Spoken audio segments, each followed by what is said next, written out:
very nice front. I think we won't discuss Sue if you don't mind. Poor Robin. Yes, and what about poor Ian? I'm storing up memories to take back to the Middle East with me. Little bits of London to keep me amused in the desert. I find oil tedious, and oil people tend to be oily. I'm a very stark person at heart. You can say that again. I think some essential gland is missing. Some duct that secretes life. Well, I feel very much alive, I can assure you. That's because you're still acquisitive. Beyond a certain level of income, even that little nerve can stop twitching. You are beyond that level, I take it. Which entirely due to my father. One couldn't give it away. The needy have a habit of squandering. No sense of proportion. What's so funny? He is, don't you think? Not particularly. He's sweating. Is that funny? It's not the heat. It's because he's nervous. We're both nervous. He talks when we're with other people. I tend to listen. And he always hopes I might hear him say something intelligent. And I always hope he might catch me listening as though I was interested. How's that for nerves? Too deep for me. Of course, when we're alone, there's no problem. We were at a party the other day, Robin. And one of those funny little bearded poets that you get at parties trapped me in a corner. And he looked over my shoulder at Ian. And he said to me, with his little black, wet eyes shining, "Do you have sex?"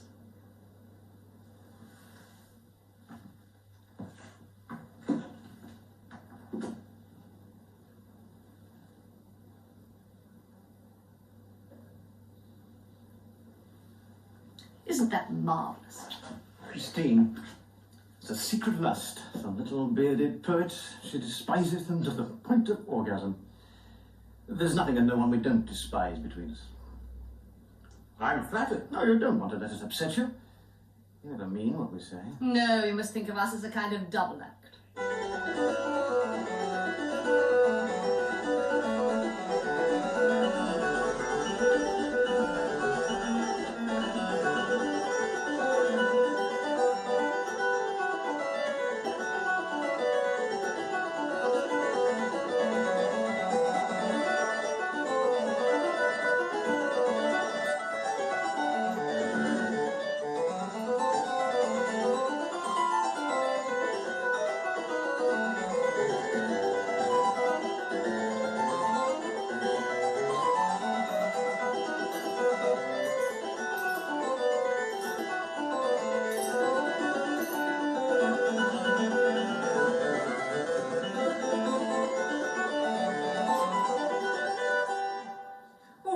Shall I pour?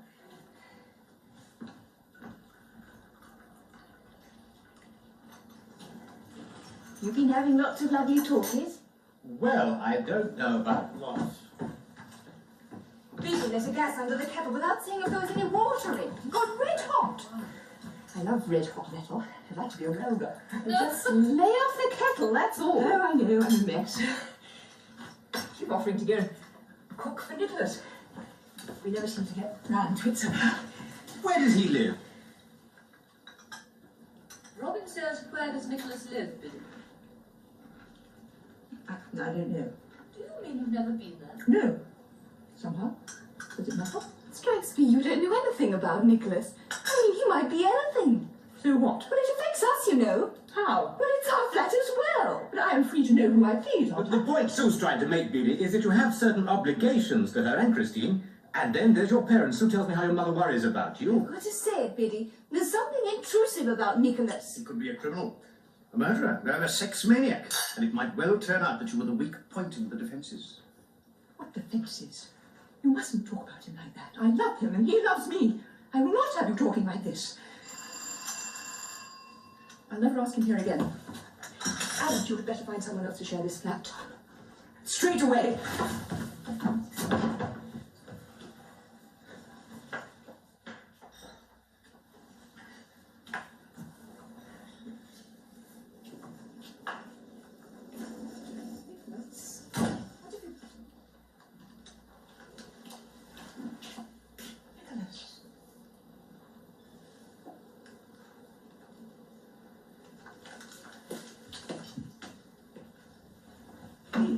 Nicholas, please. Good afternoon. Nicholas, for God's sake, put that thing down. Yes, it's terribly funny and all I that. don't think it's really funny at all. How are you all? Put it down and don't be a bore, Nicholas. Rather undergraduate sort of humour, if you don't mind my saying so. But I'm not an undergraduate. Biddy, what is all this? I don't know. Yes, ma'am, come in.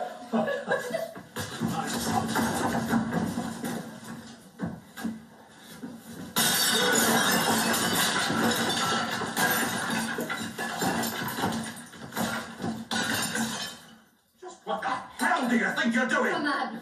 You mean you can't tell what I'm doing? Now look here! I'll put it down. There's a good chap. What a very soothing tone of voice you have. I've never heard you use that tone before. You're in a very different tone if you don't stop throwing them out! Oh, you mean the one you use when you're more yourself? Please, Nicholas, please. Now, don't cry, Biddy. There's no need to cry. He's insane. It depends on your point of view. And if I chop your property to bits, is it like chopping you to bits? Just think how detached and compassionate you might feel, though, if you saw me run amok in the streets. Just think of the crowd, frightened but excited. Think of all those hearts drumming until I was caught and dragged away, overpowered. I don't like your living room at all.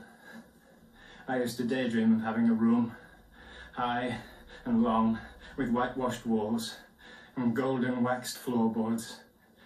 I wanted it to have a tall window with a tree outside. Each day I would go to work, something manual and exhausting. Come home, bath, put on a clean white shirt, pair of dark, narrow trousers. I'd make lemon tea and sit in my room until the light faded. The tree was swallowed in darkness. I'd switch on the lamp. It would have an orange shade. You'd sit there quietly, breathing quietly. Such a gentle vision I had of myself in the room. I was hungry for peace. Hungry. And at night, when I knew the city would be a blaze of light, my idea was to pad the streets like a leopard. A good leopard. A leopard out of paradise. One that would not eat babies, or maul their parents, or spring at the weak out of shadows.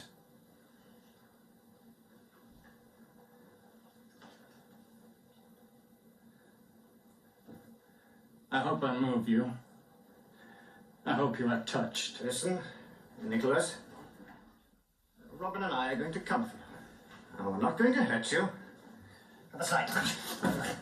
I don't think you quite understand. There's always the possibility, you see, that I might use this on you, mightn't I? Go on then, Nicholas. Go on then, get on with it. Split me from the skull to the collarbone. So you're not afraid of me? Should I be? Not afraid of death? I expected you to be calm. Did you? Why? Because nothing outside you seems real. We are ghosts. Voices are echoes. Brick and mortar are insubstantial. Everything comes to you muffled, as if all creation was a shadow. All the pain and struggle, a distant murmur. Is it my pity you want? I take it you are an inpatient somewhere, and they have let you out for the day. Well, they must be quite confident. Well, they may be confident. I'm sure they are. But can they be certain? Can you be certain you don't want my pity?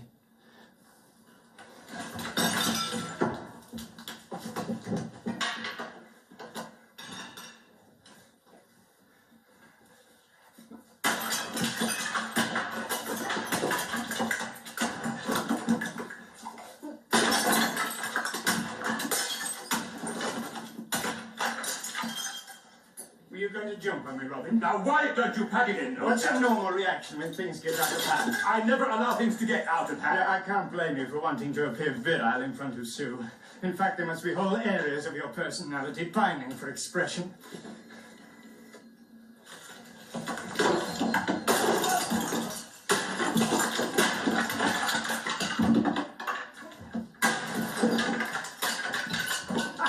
Oh, perhaps he's sane. Then what would his motives be? Well, not motives. Impulses, yes. The problem would be, what would my impulses be? As you say, I'm at a grave disadvantage. I'm indifferent to consequences, that's what it is. But aren't you? Aren't you? Aren't you? Biddy, do you feel responsible for this situation? Told me nothing. And you suspected nothing? No. No! But you feel responsible. Yes! He brought you here in the first place! Biddy found me. I didn't find Biddy. What do you tell him now? Go on. Go on, they'll appreciate that. It'll be something of a delay in the proceedings. No, please, Yeah. please. Stop this and go away. Why not?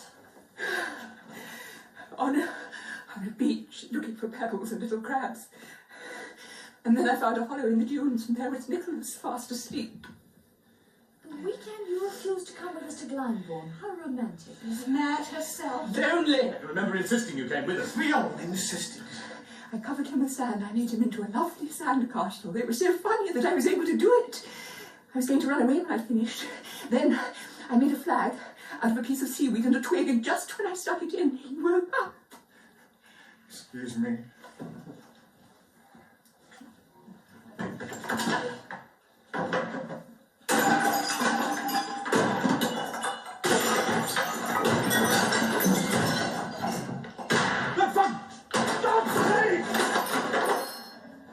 It's a nasty piece of furniture anyway, fragile, ugly. Brings out the aesthetic in you. Haven't you any respect for any What respect? I'm tired of all this silly nonsense. I think you're a poser. What's the difference between a sane man who acts insanely and an insane man? Suppose you tell me. I can't. I don't know what the difference is. You'll be made to pay for all this. I hope you realise mental patients are not. And if you can't get it out of you, you'll get it out of whoever's responsible for you. Brushword. I accept responsibility. Well, surely you can stop it, Billy. I mean, if anybody's going to do anything, you're going to hang about whilst you wreck the place. It's ridiculous. Billy! Nicholas! Yeah. Let me take you back. That's quite unnecessary. I shall be going back, as I always do. I'm completely reliable. Let me take you back now. No, you don't want to let them use you. If I come and take that thing off you, will you hurt me? But I'm afraid I've got to do the whole place. Don't you love me? Look, why don't you follow the example of the admirable Christine and turn your back on the whole affair? Go on. But relax and try not to wince. You deceived me. Well, you deceive yourself. You all do. Just look at them. Look at them. What do they see? They see their absolute difference from me. Absolute. They don't see a good leopard smiling and whiskered. A silky, harmless leopard sniffing the world at night. No. The creature is in my head. And I live with men whose heads are full of creatures. Oh, I would be absurd if I claimed the mystique of madness. If I subscribed to the divinity of idiots. The holiness of the tortured and the insane. But I do not. No. We should all be locked up, and many of us are. To protect you. To guard your own peculiar dreams. To receive those extradited from your strange world with ambiguous compassion. You let me love you. You watched me grow to love you. I did? You knew what it would come to. Yes. You let me bring you amongst my friends. Your friends? Planning some sort of cheap humiliation. No, not that. No plans, no ideas for the future. I simply became fascinated by you all. A fresh strand in the lunacy. As having seen you all in natural habitat, something clicked. There I was, lying awake in the ward at night. I thought about you. I was weaving in and out of my deductions like a shuttle. I was weaned from formaldehyde. I thought, such groomed people, informed, educated, sophisticated within their own limits. I thought, will the visions part like a curtain and let me be like them? Old Nick. Didn't I say so? Chick. And her. I knew she wasn't like us. Remember how we got her to share this place? We advertised for her. Why didn't you get yourself certified and go with him? Play leopards.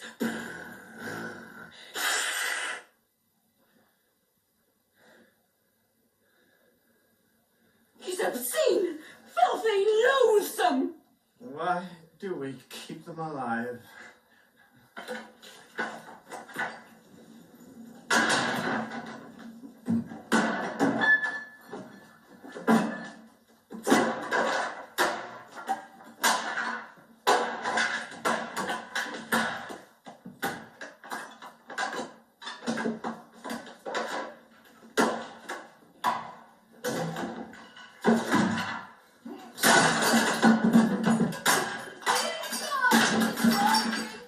You feel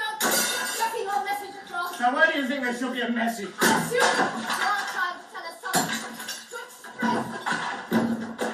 On the other hand, you're quite articulate, almost lucid. I wonder what I could be saying to you. My lucidity can't go.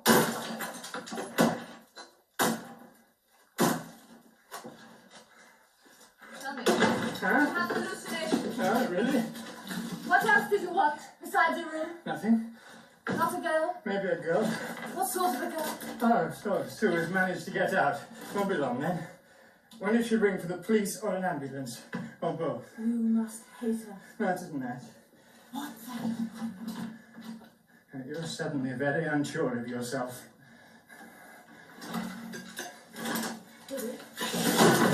Billy, what happened? What happened after the beach? Oh, she's young. Aren't you? Not like her.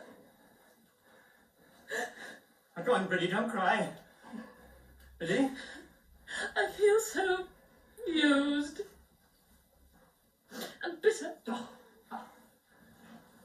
Look at that swine. Look at it. Naughty, naughty. You're lucky they had me. And Robin. The smooth Robin. The balanced Robin. If I think of hell, it's full of men like you, too.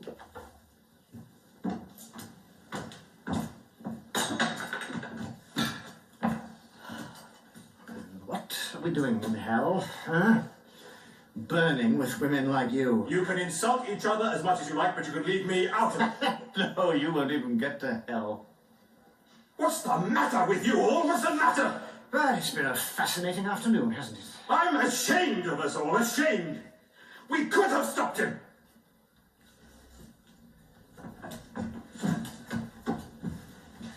After the beach, Billy.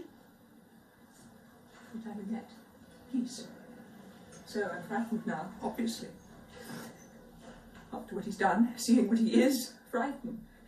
I can't imagine gentleness and violence flowing together. I want them to take him away. I want them to lock him up. I want to scour him out of my mind. He is preposterous. He is. He let me be what I daren't be and think what I daren't think.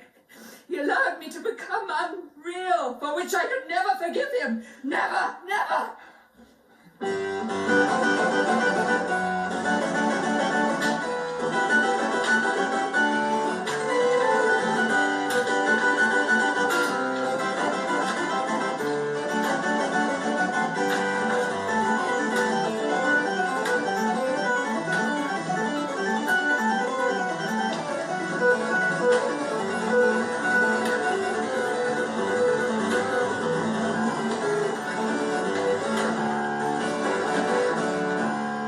Stop it!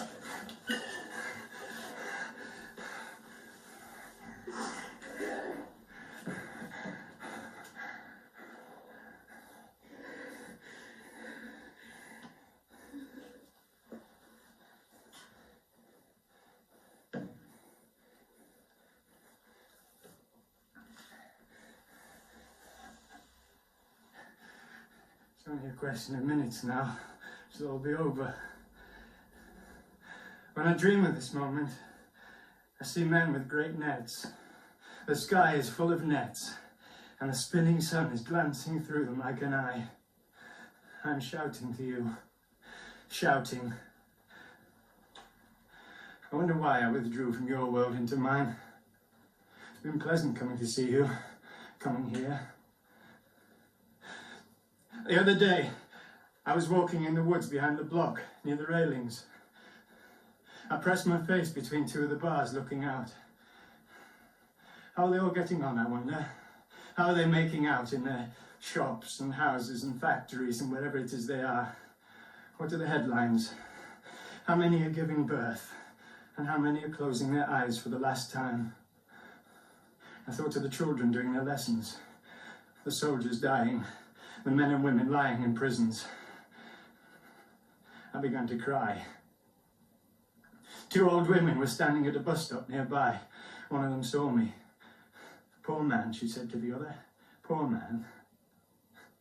Poor world, I yelled back. Poor world.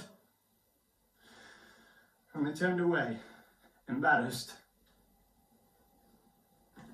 But again, I must remind you, it is not my thesis that the truth is inverted, that we are sane and you are mad. No, far from it. But it makes a curious tableau. A girl on her knees in the middle of the 20th century, so to speak.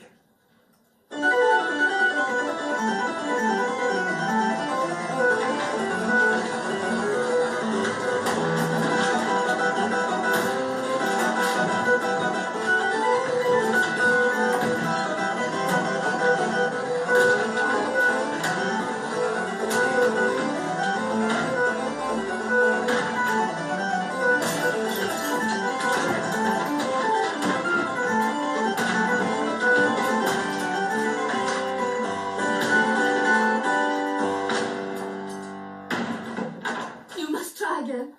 Try again. But gently.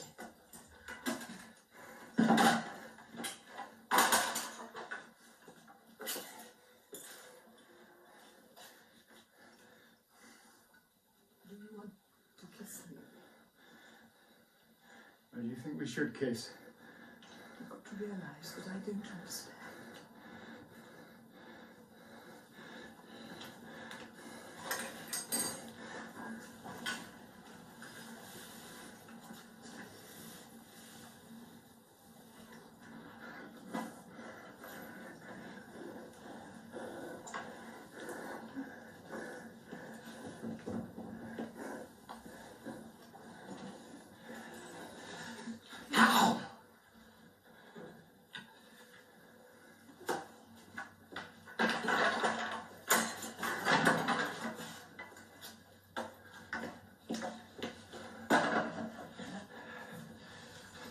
Kneel down then.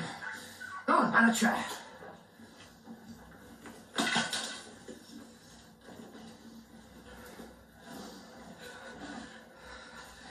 Put your head on the chair. Go on, go on. After all, to quote your own words, there's always the possibility I might use this on you, isn't there?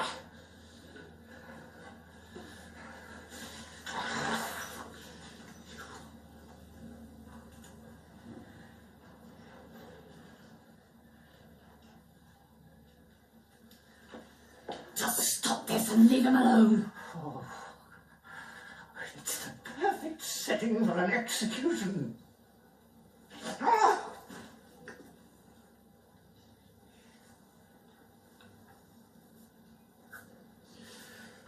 What does the difference be? I'm not mentally afflicted. I've had enough of it. Enough!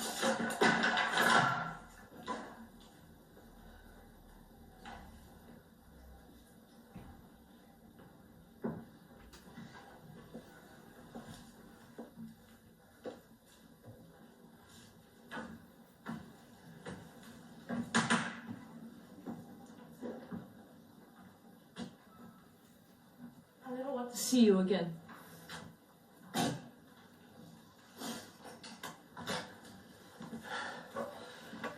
What have I done? Nothing.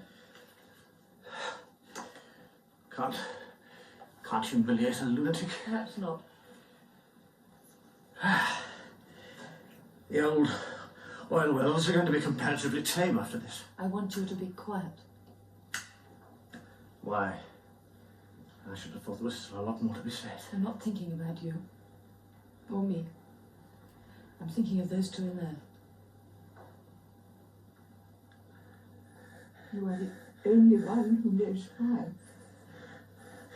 To smash the objects, to tear down the walls, to have you all as naked as we are. What else? The most uncivilized urge. You're going to come for you soon, Yes. and I shall never see you again. You could come to see me. What will we do? It's so sad. We are people. Fragments. What do you think tomorrow morning in the tube? The tunnel walk racketing past your window. I don't know. And in the office. Morning, morning.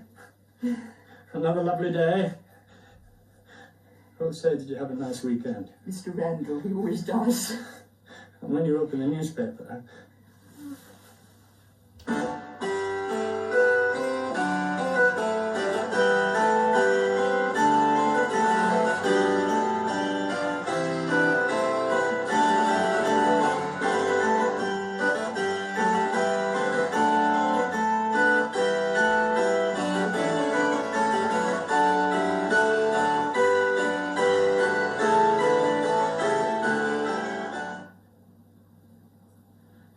See, I found my room. I remember now that I renounced all ideas of living as you live. I used to be very confident. I was strong, muscular. I worked in the open, building places for people to live and work in. I had my whitewashed walls, a lemon tea, an orange rug from a strange country on my bed. I was hopeful. I had my routines. I was always clean, well shaved. Every night a freshly laundered shirt. I lived as I told you I wanted. I felt life move in me like a current. I bought a telescope. I learned the constellations. I walked on the moon. I saw the stars floating cold and clear. I bought books and I tried to understand what men were doing. But gradually I came to notice that... Came to notice what, Nicholas? I noticed... What, love? What?